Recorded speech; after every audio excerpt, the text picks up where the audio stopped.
Alexia Guc-Gémos, bonjour.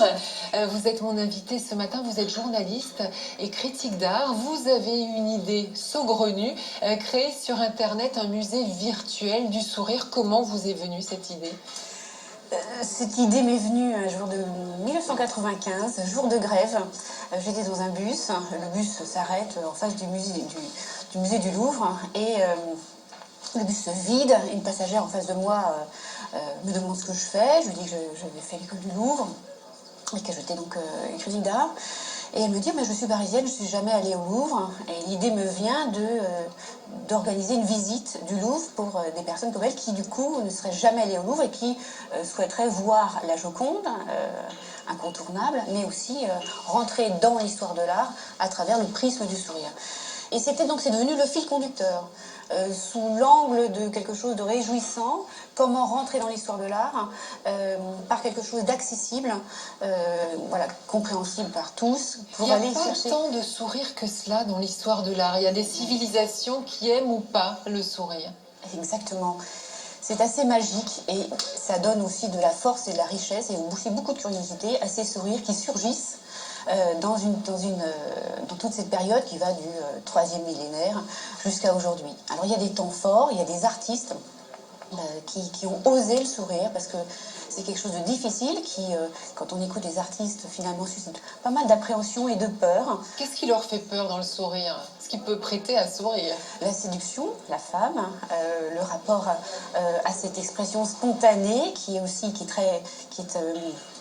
l'amorce d'une jouissance, donc certains artistes ont exprimé et ont su retranscrire mieux que d'autres. Alors dans votre musée, il y a une sorte de top 10, le top des 10 plus beaux sourires ou des sourires que vous affectionnez le plus. On va commencer peut-être par le premier sourire. Il date de 2700 avant Jésus-Christ, on est dans l'art sumérien. Exactement, ça a été une plus belle découverte en allant au Louvre. Je pensais les découvrir chez les Égyptiens. J'étais persuadée que l'Akhénaton pouvait, très beau, très élégant, pouvait avoir un sourire à ses lèvres comme expression, et en fait pas du tout. Ça c'était une première surprise, mais j'ai découvert ce premier sourire qui date de 2400 avant Jésus-Christ dans la civilisation sumérienne. C'est l'intendant de Marie. On a la chance au Louvre d'avoir cette sculpture extraordinaire.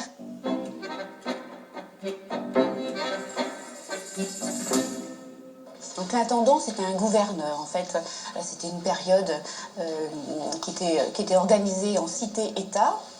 Ce n'est pas un roi, c'est un haut fonctionnaire. Et c'est écrit, en fait, c'est gravé derrière. Il s'appelle Émile. Et il a des yeux en lapis-lazuli extraordinaire, rond, pétillant, extraordinaire. À croire que c'était quand même un homme victorieux, qui était un ministre de la guerre, victorieux, qui a dû tuer énormément et piétiner ses ennemis. Mais qui sourit. qui est absolument radieux et qui nous accompagne depuis ce 3e millénaire jusqu'à aujourd'hui. Vous avez retenu le sourire de ce couple, ces époux qui reposent pour l'éternité. C'est un sarcophage qui date de l'époque étrusque. Exactement. C'est une civilisation du bonheur, de la joie. Ce sont deux époux qui sont enlacés, qui sont représentés, donc sculptés, allongés sur le côté.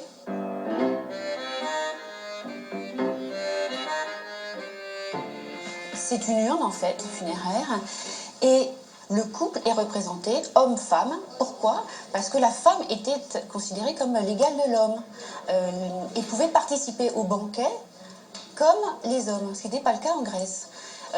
Dans cette représentation, les deux époux sont extrêmement souriants. Ils sont prêts à traverser l'éternité, l'au-delà.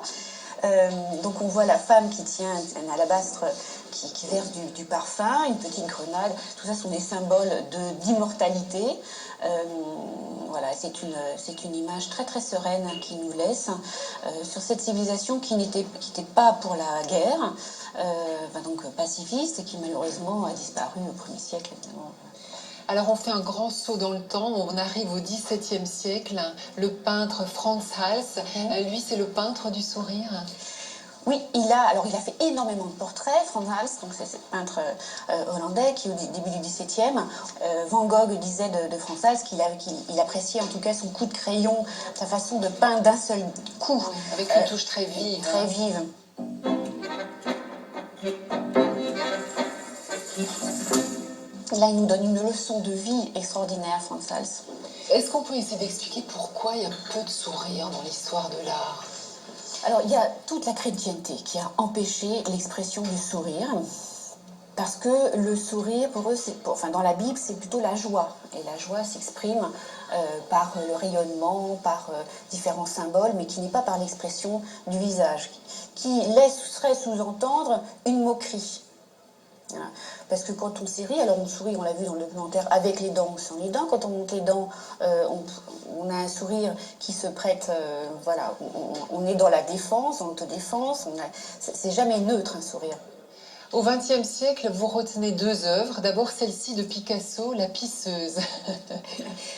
Très beau tableau que l'on peut voir au centre de Pompidou.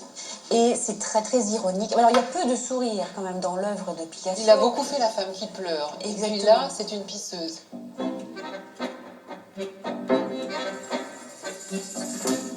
Comme vous le savez, donc Picasso rendait hommage à ses maîtres de référence. Il a fait des hommages à Delacroix, à Courbet.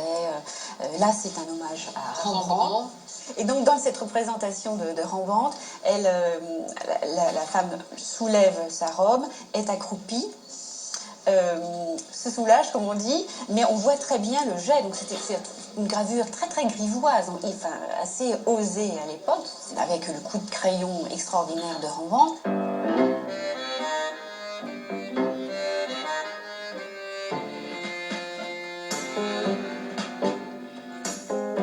Et là, Picasso reprend le sujet, reprend cette femme qui est un petit peu mal à l'aise, qu'elle se cache, elle regarde de côté, elle est derrière l'arbre, le sourire éclaté, mais franc, et puis sur un sujet qui est quand même assez drôle.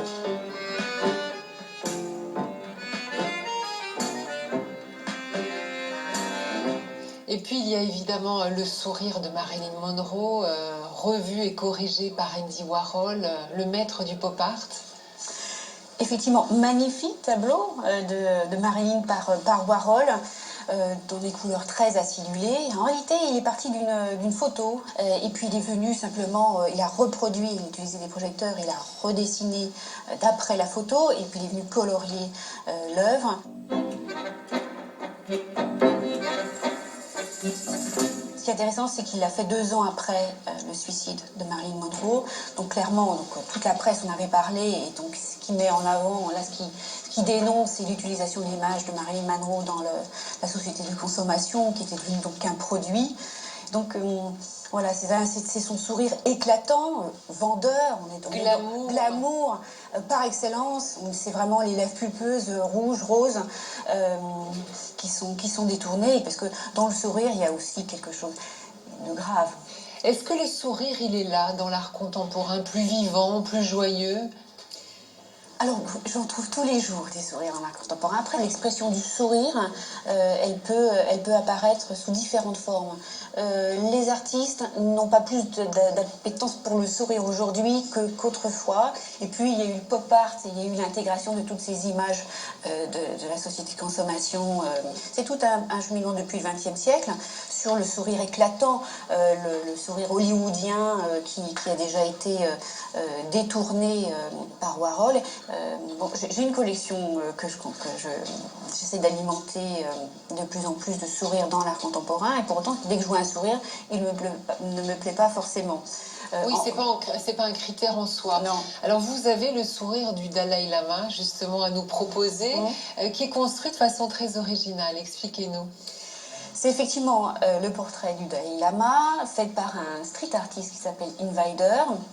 Cet artiste qui met partout, donc en Paris, il y en a plus de 500, des petites mosaïques qu'il a collées en toute illégalité dans les rues. Donc c'est un artiste français qui a 44 ans aujourd'hui, qui est connu dans le monde entier, parce qu'en fait il a envahi plusieurs villes. L'originalité, c'est que il est constitué de Rubik's Cube, donc il y a 400 Rubik's Cube, le tableau fait 1 mètre par 1 mètre. On est dans l'art du pixel, puisqu'on c'est représenté par des petits carrés. Lui a défini son mouvement qui est le Rubik's Cubisme, donc un clin d'œil au cubisme, et il y a Picasso.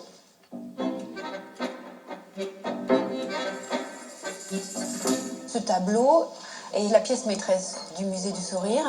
Et je pense que c'est une belle représentation de ce qu'on peut faire aujourd'hui autour du sujet. Alexia, pourquoi vous êtes concentrée comme ça sur le sourire? J'aimerais comprendre avant de vous quitter. Alors, ça m'est venu en 95, vous voyez, ça commence à dater. Ça correspondait bien à ce que j'avais envie de vivre à ce moment-là. Puis ça ne m'a pas lâché. Voilà, ce qui m'intéresse effectivement, c'est comment les artistes s'emparent du sujet et ce qu'ils ont à dire aujourd'hui, sachant que les plus beaux sourires sont à la limite de la négation du sourire. On est vraiment dans une sorte de camouflage. Donc il y a beaucoup de choses à dire et les artistes qui ont su bien traiter le sujet sont... Ce sont des sourires qui masquent autre chose. Bon, eh bien, écoutez, souriez, la vie est longue. J'espère que vous allez pouvoir encore longtemps nous proposer plein de sourires. On regarde ensemble quelques suggestions de lecture, d'exposition.